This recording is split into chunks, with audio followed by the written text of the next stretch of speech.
이 자료에서 사실 각각 수업별 대상은 어느 정도 학년인 거고 회차고 입퇴 범위까지 다 써놨습니다. 사실 그럼 이제 자기 아이가 어느 정도 어떻게 하면 되겠구나라는 생각은 좀 드실 거예요. 자, 사실 제가 오늘 각각의 하나하나를 깊게 이게 왜 그랬고 뭐 했고 다 얘기하면 안 끝납니다. 이 설명이 안 끝나서 사실 저 오늘 시작하고 끝에만 얘기할 거고 이 중간중간은 정확하게 그 상만 좀 잡아드릴 거예요. 기선제압은 초등학교 후반 정도 선행한 친구들이 중등 가기 전에 초등 연계성과 중등 잡아서 확실하게 기하를 안전하게 시작하는 방법이라고 보시면 되는 거고 기하 1단계라는 것 자체가 중등, 가끔 중1 것만 하나요? 중2 것만 하나요? 하는데 기하의 시작은 중2라고 했죠. 중2, 중3 다 합니다. 중2, 중3 다 하고 중1 거는 1회차에 총정리하고 끝나요.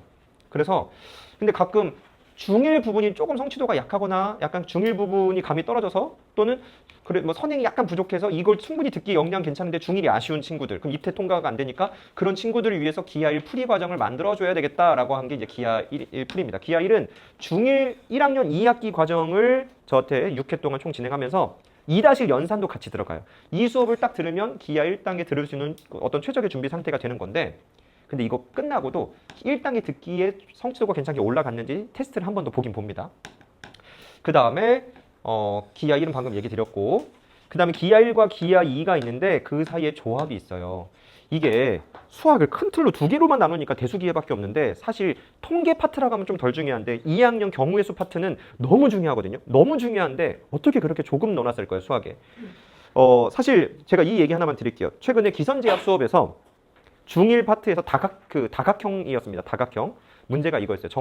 심한 문제를 얘들한테 좀 같이 풀렸는데 정 12각형에 원에 내접하는 정 12각형이 있답니다. 12각형에 대각선들을 막 그어서 삼각형들을 서로 만들 수 있는데 12각형과 단 한 선분도 공유하고 있지 않은 삼각형은 몇 개일까요? 이게 어떻게 중1 문제예요? 이거 고등학생한테도 어려운 거거든요. 이거 사실 조합 문제예요. 그럼 12개의 점이 있고 그중에 3개를 뽑으면 삼각형이 만들어지는데 거기 써 있어요. 삼각형은 120개다. 220개다. 근데 거기에서 아무 성분도 공유하지 않는 거는 몇 개냐? 그럼 이거를 어떻게 셉니까? 그럼 이제 애들한테 왜 120개인지부터 얘기해야 돼요. 120개인 이유 자체가 사실은 이제 고등 과정으로 얘기하면은 12 컨비네이션 3이 됩니다. 12C3. 대표 뽑기로는 12, 11, 10 나누기 3이 1인데 왜 3이 1인지 이해시키는 게 사실 쉬운 게 아니고 그게 조합이에요. 보통 6으로 나와 버리는 경우들이 있는데 그 원리를 아이들한테 아이들 수준에 맞게 설명해줬던 애들이 또 이해를 하더라고요. 그 다음에 그 원리를 설명해 주는데 사실 조합이라는 것은 어떻게 느껴지냐면 똑같은 수학을 배웠는데 분명히 그 영역별 성취도는 괜찮은데 모의고사 같은 뭔가 종합적인 성취도에서 늘 누군 잘하고 누군 떨어지는 영역을 보면 조합과 정수적인 아이디어가 사실 좀 영향을 많이 줘요. 뭐냐면 똑같은 문제를 풀 때 누구는 효율적으로 세고 그 센스 있게 세는데 누구는 그게 잘 안 돼. 그 영향이 조합이 되게 크다. 그렇게 해서 저는 수학의 큰 틀에서 제가 필요성 느꼈을 때 만든다고 얘기 드렸잖아요. 기하 대수의 큰 흐름에 이렇게 하다 보면 조합이 아이들 빠진다. 이 수학에서 구멍 나니까 조합이 필요하겠구나. 그래서 기하 1과 2 사이에 길게는 못 넣었어요. 라이트하게 4회 정도 조합을 좀 바르게 잡아줘야 되겠다. 수업을 넣은 거고요. 기하 2단계. 기하 2단계는요. 아까 전에 서술형으로 하고 제가 막 사진 카톡 보내면 채점하고 공식 노래 나오고 그런 모든 게 이제 기하 2단계입니다. 기하 2단계에서부터 그런 부분들에 대한 엄청난 트레이닝과 이제 증명들이 들어가고 사실 기하 1단계부터 그런 수많은 증명들을 하면 좋을 것 같지만 아이들의 발달 단계상 처음 배울 때 그렇게 깊이 있게 들어가면 전체적인 그림을 잘 못 봐요. 그래서 개념이랑 알려주고 필긴 다 하지만 증명 쪽보다는 올바르게 합동 조건 찾고 짧은 서술 정도 하고 그 정도 연습 그리고 유형 익히고 하는 쪽에 초점인 거고 기하 2에서는 아주 세부적인 증명하고 그런 것들을 아주 깊게 트레이닝 하게 됩니다. 그건 저는 제 수업의 가장 킬러 컨텐츠 가장 중요한 건 기하 2단계라고 봐요.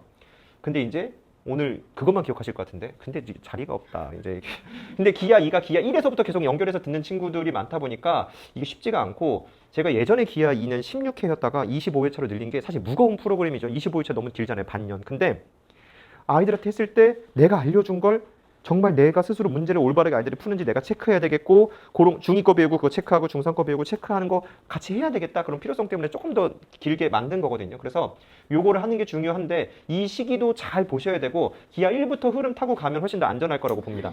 그 다음에 이제 기하 3단계. 기하 3단계는 아까 얘기 드렸다시피 이제 그런 킬러 문제들이 자꾸 나오는데 그 킬러 문제들의 원판 그 밭이 어딜까요? 거기서 어디서 나오는 걸까요?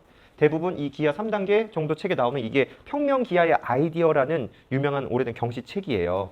그 경시 책에 있는 문제가 거의 경시 문제 베이스라고 보면 되거든요. 이 문제들이 대부분 변형해서 나오는 건 거고 그럼 이거는 그 변형된 문제를 위해서도 필요한 거지만 여기서 하나하나 배우는 논리 구조에 의해서 아이들이 어떤 게 나오더라도 풀 수 있는 그런 실력 자체를 만들어내는 게 3단계입니다. 원래 예전에는 기하 2단계 정도까지 듣고 3단계는 조금 더 경시 성향의 아이들이 선택하는 경향이 있었습니다. 하지만 요즘 학교 시험도 그렇게 어려워요. 어머니 상상 안 되잖아요. 학교 평균이 40점이라니. 이게 뭐 2학년 특히 그런 거 많이 그렇게 돼요. 아니 학교 평균이 40이라면 도대체 조금만 못하면 애 점수 몇이고 이게 어떻게 되는 거야 싶을 정도로 심한 문제들이 되게 많이 나오는데 그런 심한 문제들을 유형도 익혀야 되겠고 근데 아직 안 만들어진 신유형을 익힐 수는 없으니 그런 것들을 어떤 것도 대비할 수 있는 좀 근본적인 실력을 만드는 게 3단계여서 요즘은 2에서 3으로도 사실 굉장히 많이 들어요. 자, 3단계.